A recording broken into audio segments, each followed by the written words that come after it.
എൻ്റെ എല്ലാ കൂട്ടുകാർക്കും രമ്യാസ് വേഡിലേക്ക് ഒരിക്കൽ കൂടി സ്വാഗതം. അപ്പോഴേ നമുക്കിന്നേ ചക്ക വരട്ടി ചക്കയുടെ ഉണ്ടാക്കിയാലോ. അതും നമ്മുടെ വീട്ടിലുണ്ടായ ചക്കയാണ് കൂട്ടുകാരെ. നല്ല തേൻ മധുരമാണ് കൂട്ടുകാരെ, തേൻ വരിക്കയാണ്. അപ്പം അത് നമുക്ക് വരട്ടിയിട്ട് ഒരു കിഡിലൻ കുമ്പിളപ്പം ഉണ്ടാക്കാം കേട്ടോ. പോകാവുന്ന വീഡിയോയിലേക്ക് വായോ.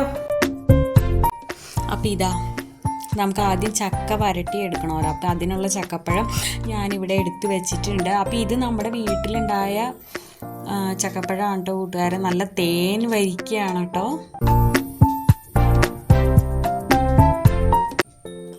അപ്പോൾ ഇത് ഞാൻ കുക്കറിലേക്ക് ഇട്ട് കൊടുക്കുന്നുണ്ട്. നല്ല മധുരമാണ് കേട്ടോ ഇതിന്. അപ്പോൾ സ്വല്പം ശർക്കര ഞാൻ ഇതിലേക്ക് ശർക്കരപ്പൊടി ചേർത്ത് കൊടുക്കുന്നുണ്ട്. ഇനി ഒരു സ്വല്പം വെള്ളവും കൂടെ ചേർത്തിട്ട് നമുക്ക് ഇത് കുക്കറിലൊന്ന് വേവിച്ചെടുക്കാം കേട്ടോ ആദ്യം തന്നെ.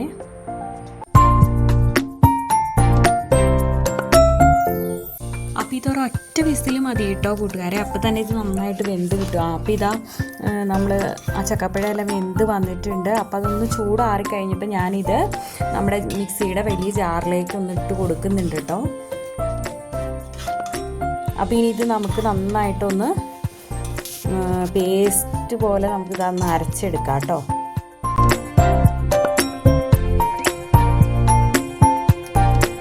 അപ്പോൾ ഇതാ ഞാനിതാ അരച്ചെടുത്തിട്ടുണ്ട്. ഇനി നമുക്ക് ചക്ക വരട്ടിയെടുക്കാനുള്ള പാൻ അടപ്പത്ത് വെച്ചു. അതിലേക്ക് ഒരു സ്പൂൺ നെയ്യാണ് കേട്ടോ ഞാൻ ചേർത്ത് കൊടുത്തത്. അതിലേക്ക് ഞാനിത് ഈ നമ്മൾ അരച്ചെടുത്ത് വെച്ച വേവിച്ച ചക്കപ്പഴം അത് നമ്മൾ ഇതിലേക്ക് പാനിലേക്ക് ഇട്ട് കൊടുക്കുകയാണ്. ഇനി ഇത് നമുക്കൊന്ന് നന്നായിട്ടൊന്ന് വഴറ്റിയെടുക്കണം കേട്ടോ. അപ്പോൾ ഈ സമയത്ത് ഞാനിവിടെ ഇതാ സ്വല്പം ശർക്കര ഒന്ന് ഉരുക്കിയെടുത്ത് വച്ചിട്ടുണ്ടായിരുന്നു കേട്ടോ. അപ്പോൾ അത് ഞാൻ ഇത്രയും ചേർക്കണം എന്നില്ല, നമുക്ക് നോക്കിയിട്ട് ചേർത്താൽ മതി. ഇതിൻ്റെ മധുരമൊക്കെ നോക്കിയിട്ട് കൂട്ടുകാരെ ആവശ്യത്തിനനുസരിച്ച് എടുത്തോളൂ. അപ്പം ഞാനിത് അരിച്ചൊന്ന് ഇതിലേക്കൊന്ന് ചേർത്ത് കൊടുക്കുന്നുണ്ട് കേട്ടോ.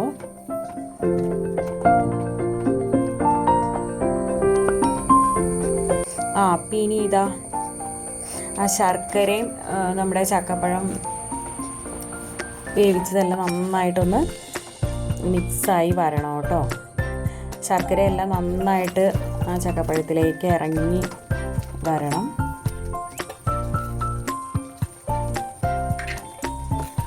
ഈ സമയത്ത് ഞാനിപ്പോൾ ഏലക്ക പൊടിച്ചതാണ് കേട്ടോ കൂട്ടുകാരെ ചേർത്ത് കൊടുത്തിരിക്കുന്നത്.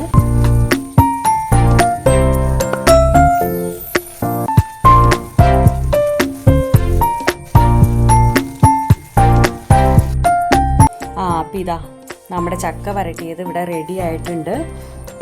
അപ്പം ഇത്രയും മതി, കാരണം നമ്മളിത് ഇപ്പം തന്നെ അട ഉണ്ടാക്കുവാണല്ലോ. അപ്പം അതിനായിട്ട് ഞാനിവിടെ ഇതാ തേങ്ങ കൊത്തെടുത്ത് നെയ്യിലൊന്ന് ഫ്രൈ ചെയ്തെടുത്ത് വച്ചിട്ടുണ്ട് കേട്ടോ. ഇനി ഞാനിതാ ഒരു ബൗൾ എടുത്ത് വച്ചിട്ടുണ്ട്. അതിലേക്ക് ഞാനിപ്പോൾ ഗോതമ്പ് പൊടിയാണ് കേട്ടോ കൂട്ടുകാരെ ചേർത്ത് കൊടുത്തിരിക്കുന്നത്.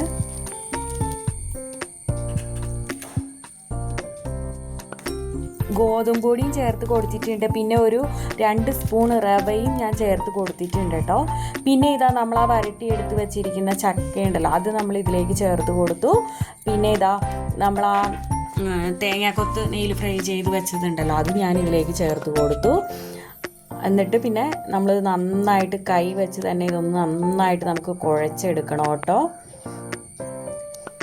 അപ്പം ഞാൻ ഇനിയിപ്പോൾ നമ്മൾ ആ ചക്ക വരട്ടിയപ്പോൾ ഏലക്കാപ്പൊടി ചേർത്തിട്ടുണ്ടല്ലോ, അതുകൊണ്ട് പിന്നെ ഇപ്പോൾ ഈ സമയത്ത് ഞാൻ ചേർത്ത് കൊടുക്കുന്നില്ല കേട്ടോ.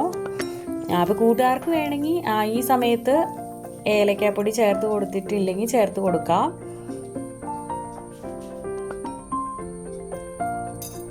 അപ്പോൾ ഇതാ ഞാനിവിടെ ഇതാ കുഴച്ചെടുത്ത് വച്ചിട്ടുണ്ട്. ഇനി നമുക്കിത്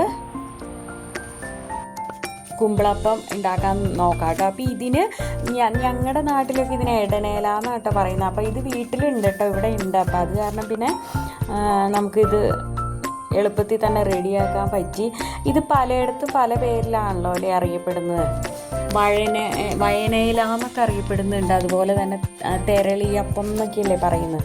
അപ്പോൾ കൂട്ടുകാരുടെ നാട്ടിൽ ഈ ഇലയ്ക്ക് എന്ത് പേരാണ് പറയുന്നതെന്ന് വെച്ചാൽ ഒന്ന് കമൻറ്റ് ചെയ്തോളൂ കേട്ടോ.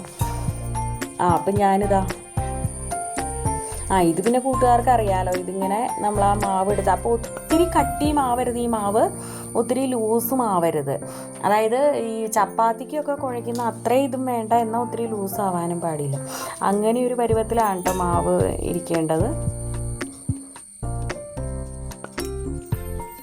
ഇത് നല്ല മധുരമുള്ള ചക്കയായിരുന്നു കേട്ടോ, അപ്പോൾ തന്നെ അതുകൊണ്ട് തന്നെ നല്ല അടിപൊളി കുമ്പിളപ്പമായിരുന്നു.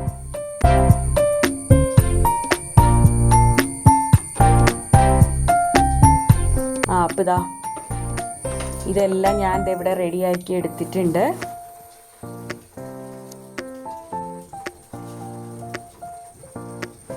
അപ്പം ഞാനിങ്ങനെയാണ് കേട്ടോ കുമ്പിളപ്പം റെഡിയാക്കുന്നത്. അപ്പോൾ ഈ സമയത്ത് ഞാനിവിടെ ഇഡ്ഡലി ചെമ്പിൽ വെള്ളം അടുപ്പത്ത് വെച്ചിട്ടുണ്ടായിരുന്നു കേട്ടോ. അപ്പോൾ അത് നന്നായിട്ട് തിളച്ച് ആവിയൊക്കെ വന്ന് തുടങ്ങിയിട്ടുണ്ട്. അപ്പോൾ ഈ സമയത്ത് നമുക്കിതിലേക്കൊന്ന് നമ്മൾ റെഡിയാക്കി വെച്ചിരിക്കുന്ന ഈ കുമ്പിളപ്പം നമുക്ക് വെച്ച് കൊടുക്കാം.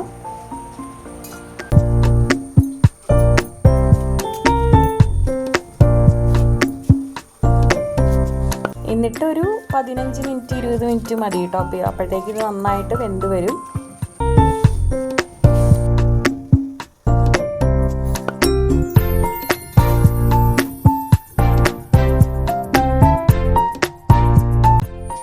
അപ്പോൾ അങ്ങനെ നമ്മുടെ തനി നാടൻ പലഹാരം കുമ്പിളപ്പം ഇവിടെ റെഡി ആയിട്ടുണ്ട്. ഇതിൻ്റെ രുചിയും മണമൊന്നും പിന്നെ ഞാൻ കൂട്ടുകാരോട് പ്രത്യേകിച്ച് പറയേണ്ട ആവശ്യമില്ലല്ലോ. ഇത് ഒരു പ്രാവശ്യമെങ്കിലും കഴിക്കാത്തവർ ആരും തന്നെ ഉണ്ടാവില്ല അല്ലേ. നല്ല ഒരു മണവും ഇതൊക്കെയാണ് കേട്ടോ. അപ്പം ഞാൻ സ്വല്പം റവയും ഇതിൽ ചേർത്തിട്ടുണ്ടാകും. അപ്പോൾ നല്ലൊരു ടേസ്റ്റാണ് കേട്ടോ. വീഡിയോ കണ്ട് സപ്പോർട്ട് ചെയ്യുന്ന എൻ്റെ എല്ലാ കൂട്ടുകാർക്കും ഒത്തിരി താങ്ക്സ് ഉണ്ട് കേട്ടോ കൂട്ടുകാരെ. തുടർന്നും കൂട്ടുകാർ സപ്പോർട്ട് ചെയ്യാൻ മറക്കല്ലേ കേട്ടോ.